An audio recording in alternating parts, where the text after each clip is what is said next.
Good afternoon, guys, and welcome to the podcast from Dallas, Texas. I've got Dave Valentine, and he is a CRO, which we're going to hear all about. But he helps customers get more leads, he helps them with their digital advertising, get more sales, and he helps clients and customers with these questions and problems. So if you struggle with any of those or want to get more information, Dave's your man, and I'm really happy to have him on. So, Dave, welcome.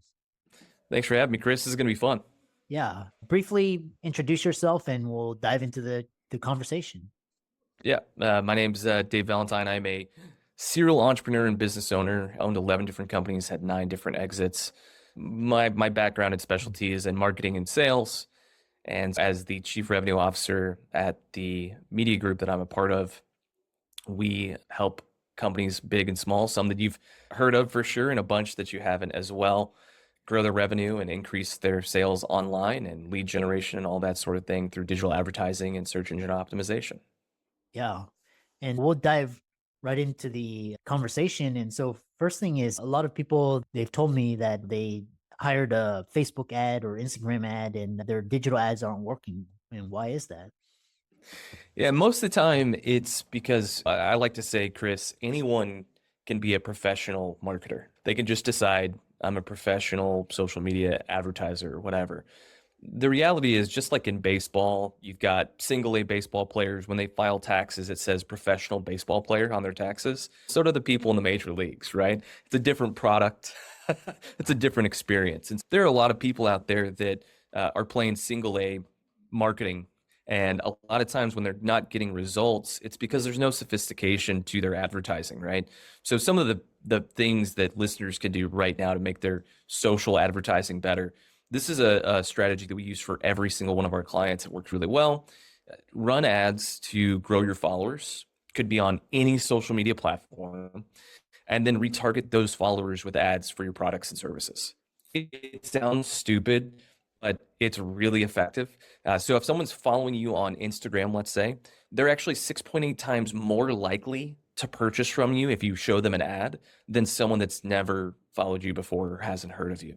So it's really about cultivating an audience, a community, and then advertising to them. That's a great strategy. A lot of people lack that strategy and the forethought to go do something like that. The other thing that I see too, Chris, is that there are a lot of ad buyers out there that what they do is they are really technical, meaning they understand the platform. But again, that strategy of what psychologically makes someone want to make a purchase isn't there.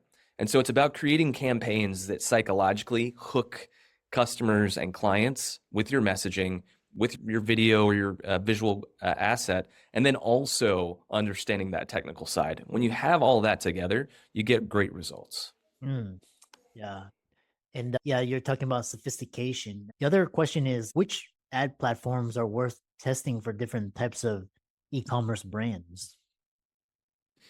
Yeah, so for e-com and for lead generation, it really just depends, Chris. Each brand is different, right? Let's use some for instances. We've got a chocolate client and they advertise across Meta and Google right now. Those are their 2 main platforms. They get really great return on ad spend, or the shorthand of that is ROAS, on those 2 platforms. I think right now we're averaging a 5.5 ROAS on Meta and a 3.5 on AdWords, purely because there's a lot of competition in that space there. That makes sense for a product that's as cheap as $25 and the most expensive product they have is $90. For another product, though, it may make more sense to advertise, if it's cheaper, may make more sense to have them advertise on Amazon or Walmart Marketplace. On those particular marketplaces, people are going there to shop. That's why they're there. So you can actually get a cost per acquisition that's a lot lower. So where it might be $20, let's say on Facebook, or if you're using that little retargeting play that I mentioned earlier, it may be as little as a few bucks. On Amazon, you'll get a conversion for $2, $1.50. So if you're trying to find a good spot for margins, that can be a better place. Amazon does take a cut of every product that's sold, so you have to figure that out as well. Same with Walmart, but it can be a potential win for you in those spaces. So really, it's just trying to figure out who's your ideal customer persona and where do they hang out. So one of the things we're doing with that chocolate company, for instance, in May, is Mother's Day. That's a big sale time for them. We're actually going to be exploring advertising on Pinterest. And Reddit's an interesting spot because it's actually disproportionately valued by Google at this point in their algorithm. So Reddit threads are showing up at the top of Google searches instead of other platforms. Really fascinating update. And so advertising on Reddit can be a great way to drive new customer acquisition. Why? People are showing up to those places and talking about the things that you're selling anyway, and then you can target them in those places. And yeah, fascinating. Yeah, I've heard of people doing advertising through Reddit, which was really, and it sounds like I'm always interested in the platforms that you have the greatest. The other question I have for you is when should a thought leader or entrepreneur go from building organic and generating sales organically versus going through ads? If you're our client based and you have your first 10 clients, start using ads. You don't have to have them all at the same time, by the way. You could just get 10 new clients. The reason why I say that is you want to understand what works in your messaging process to be able to sell again. And so that messaging piece is so vital. And on the product side of things, you may kick it off by running paid ads. I had a good friend lives in Fort Worth, and for years and years, he was trying to sell his product organically, Chris. And then this crazy thing happened during the pandemic where he was like, I can't go network. I can't, and he has like a physical product. I can do some of the organic stuff still. Let me just try something that Dave's been telling me to do for years. He started spending money on Facebook. And literally, Chris, he started spending $20 a day. That was it. Long story short, that same person, 2025, he's now spending a couple $1 million a year on digital advertising, and he's making millions and millions of dollars. He just scaled it up over time. People underestimate what's possible, and he was about ready to just sell it, the company. He almost sold it to me. I almost bought it. And it's just taking a leap sometimes, using that information that you get, the data back, and then doubling down on the things that work and going from there. Interesting. What major shifts have you observed in e-commerce advertising over the past year and a half and that are impacting brands' need to approach their paid media strategy?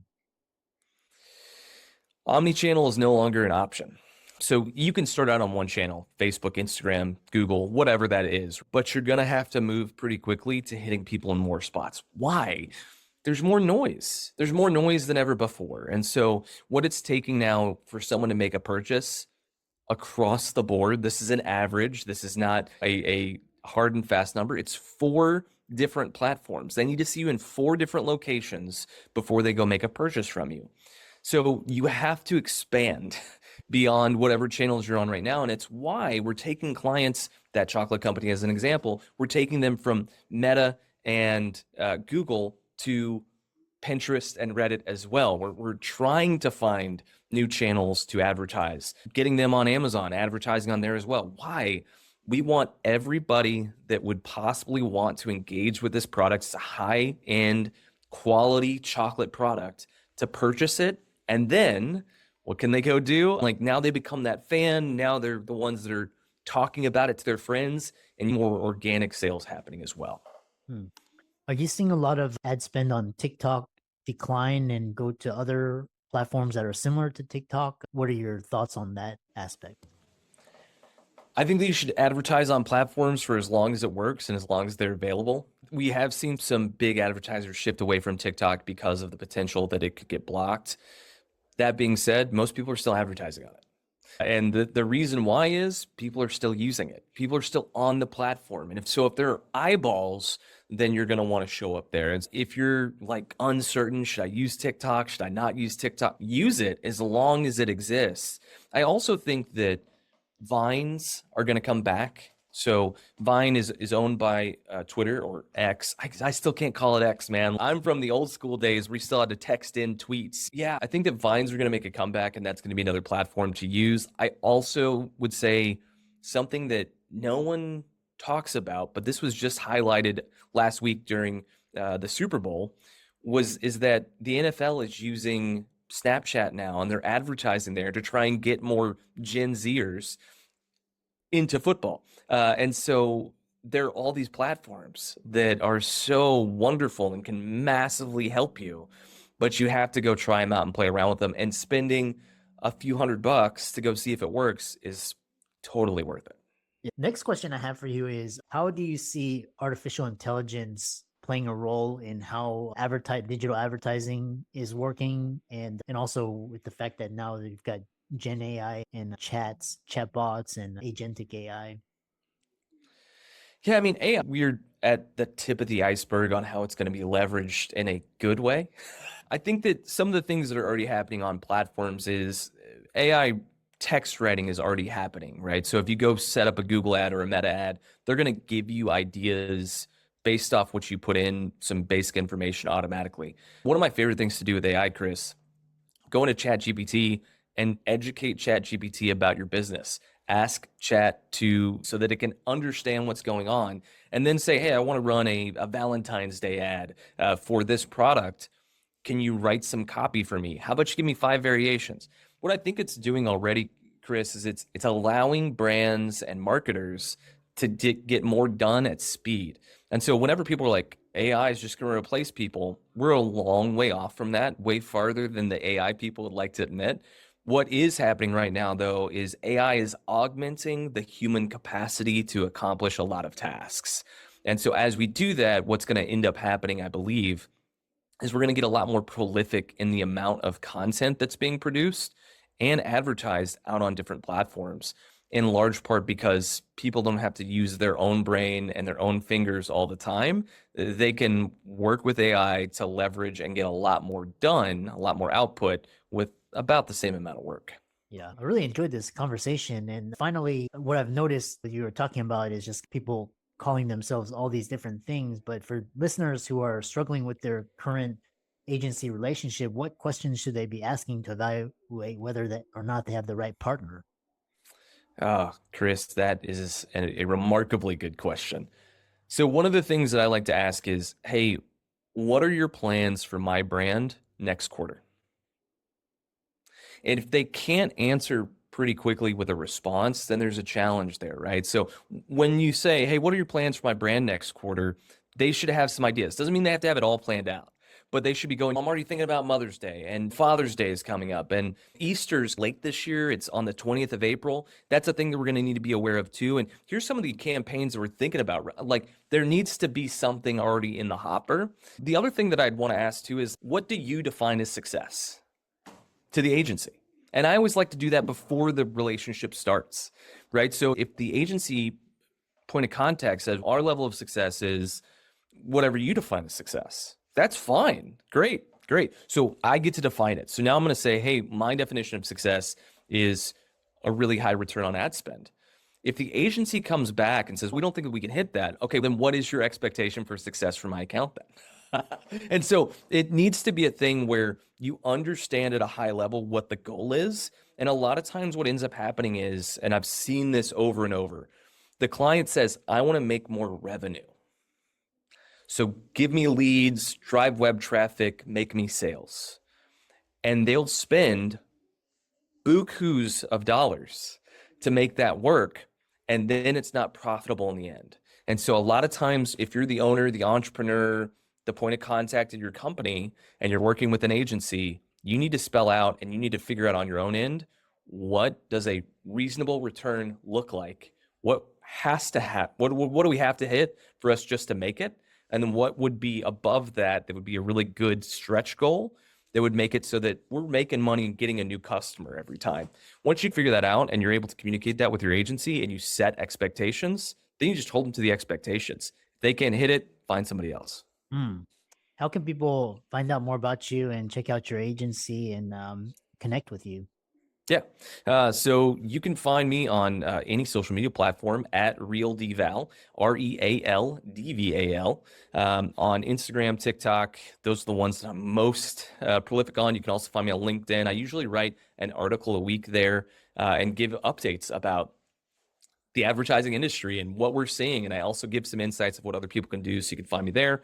And if you are interested, I've got an offer, Chris, for your listeners, if that's okay. If you are interested in having your ads audited because you're unsure, like Chris is saying, hey, is this any good? Do I have the right agency? We will do a risk-free audit for any one of your listeners. They can email me directly, dave.valentine@finch.com, and just mention the name of the podcast in the headline. I'll be sure to hook you up with that audit. Excellent. Thanks so much for coming on and a very insightful conversation. Thanks for having me, Chris. Been great.